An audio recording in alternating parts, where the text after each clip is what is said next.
The domestic sanctuary of the modern home often masks a profound biological misunderstanding between two vastly different species.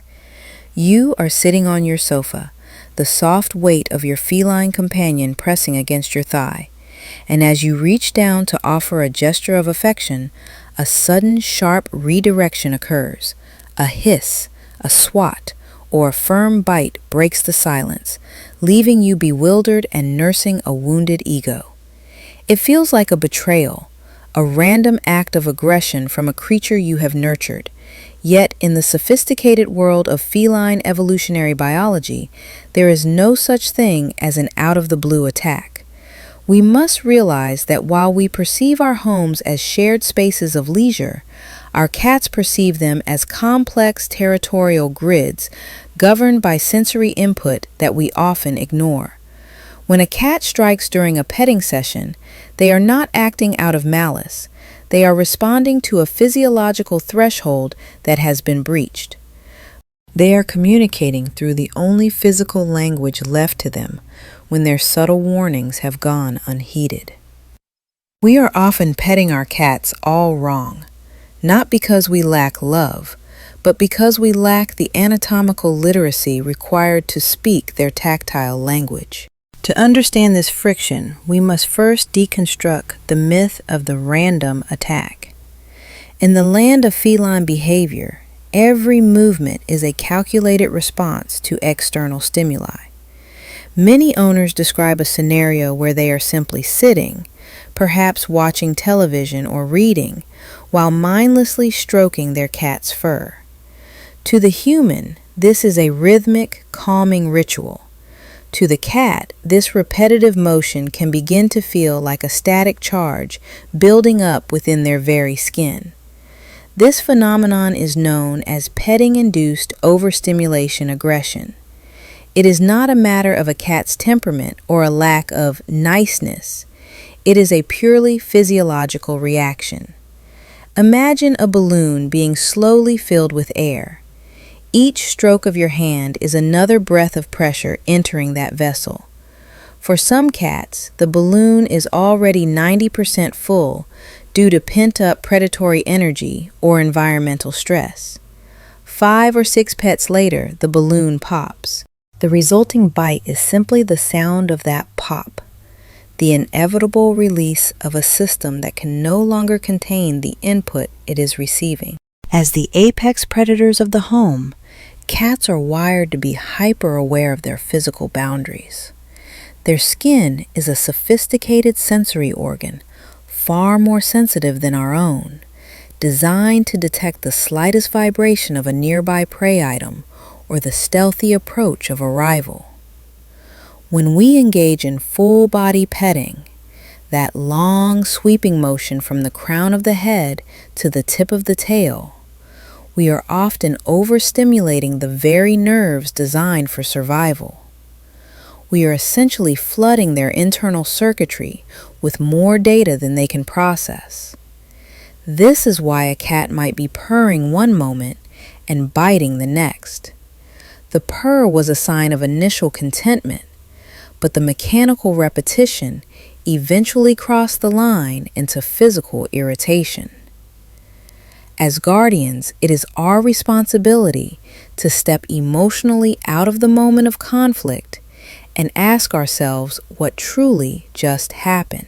By blaming the cat for unprovoked aggression, we ignore the silent dialogue they have been trying to have with us for minutes prior to the strike. The true secret to becoming a house philosopher in the eyes of your cat lies in observation.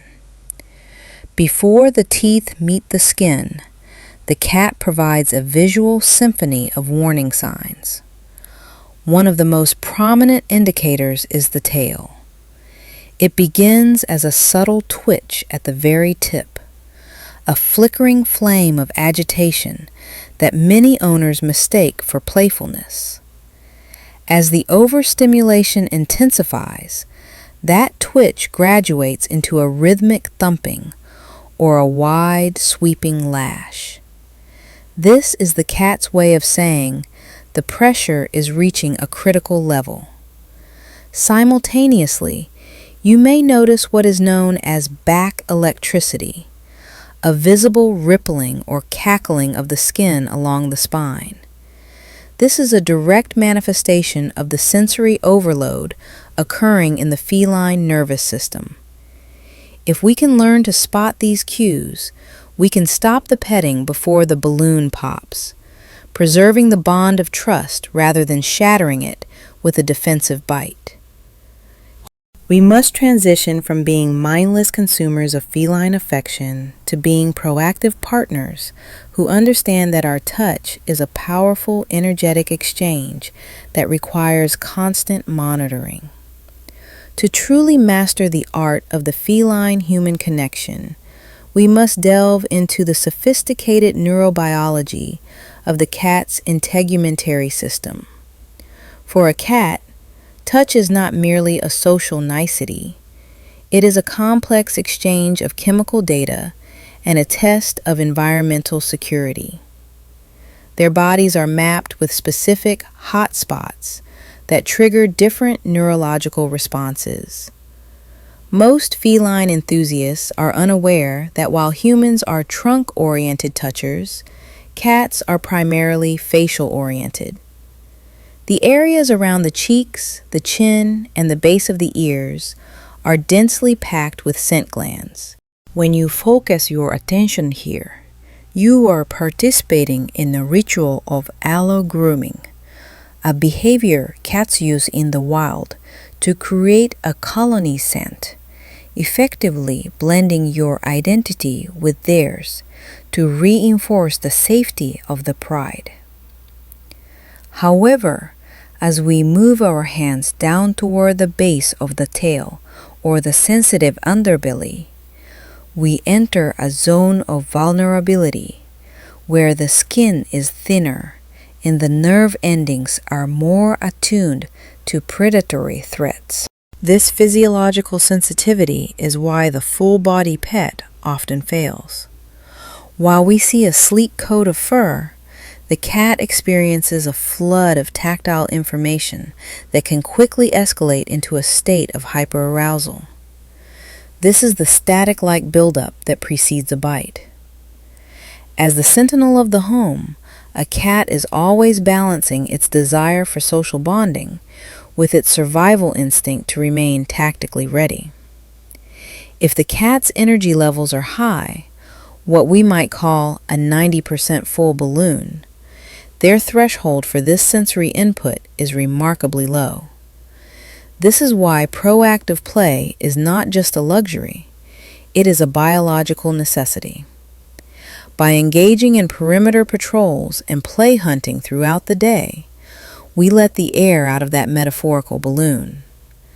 A cat that has successfully hunted a wand toy is a cat whose nervous system is relaxed enough to tolerate and even enjoy a longer session of physical affection.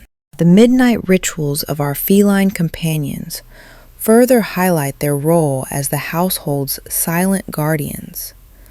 While we sleep, the cat remains in a state of micro-wakefulness, a light slumber that allows them to monitor the rhythmic heartbeats and breathing patterns of their human pride members. They are incredibly sensitive to these biorhythms. A cat resting at the foot of your bed isn't just seeking warmth. They are acting as a sentinel, positioned to detect environmental shifts that our duller human senses miss.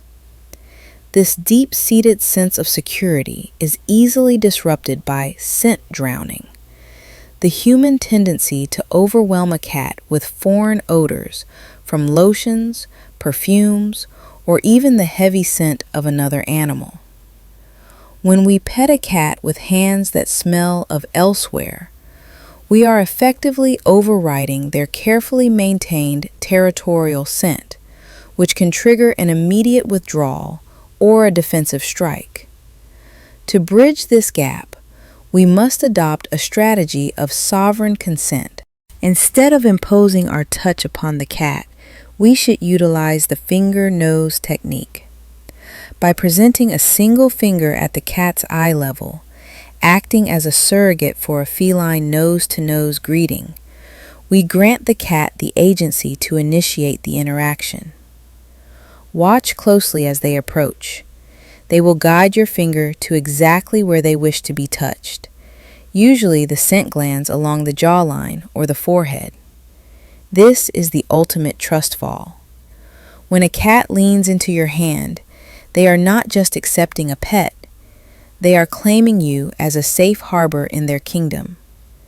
They are allowing their scent to mingle with yours, a biological contract of mutual protection. Understanding this boundary is the difference between being a mere owner and being a chosen companion. We must respect the feline's need for guardian distance.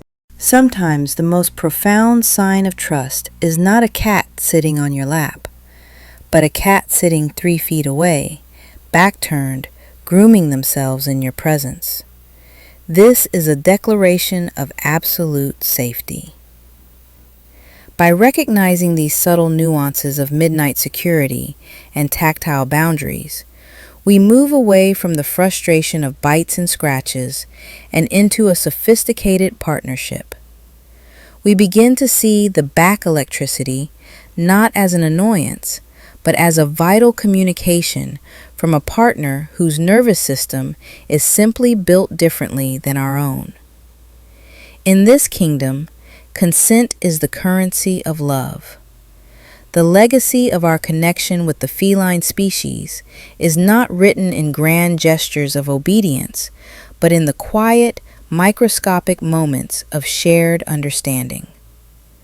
When we finally grasp that the cat balloon is a real physiological constraint, our perspective shifts from one of control to one of stewardship. We begin to see the household not as a place where we own a pet, but as an ecosystem where 2 distinct evolutionary paths have converged. The finger nose technique is more than just a trick. It is a profound acknowledgement of the cat's autonomy, allowing the feline to pet the human and guide the sensory experience on their own terms. This shift in power dynamics is what solidifies the bond. By providing regular outlets for energy through proactive play, we ensure that their internal balloon remains at a manageable level, allowing the moments of quiet repose on our laps to be genuine expressions of peace rather than a ticking clock of overstimulation. As we move forward, we must carry the awareness that a cat's aggression is often just a plea for a different kind of engagement. When the tail begins that rhythmic twitch, or the skin starts its electric rippling, they are speaking to us with every fiber of their being. It is a call to pull ourselves emotionally out of the frustration and recognize the beauty of their sensitivity. This is the heart of catification, the process of enriching our environments and our interactions to meet the profound needs of these misunderstood sentinels. When we honor their boundaries and learn the true map of their affection, we move beyond the superficial and enter the inner circle of feline trust. We become the chosen one, not through force, but through the patient, scientific, and empathetic mastery of the touch. The bond between a human and a cat is a fragile yet devoted heart, built on a foundation of silent respect and anatomical empathy. By mastering the language of feline touch, we transform from mere providers into true companions. If you've learned something new about your feline sentinel today, please give this video a like, share your stories in the comments, and subscribe to the Cute Cat class for more insights into the secret lives of our cats.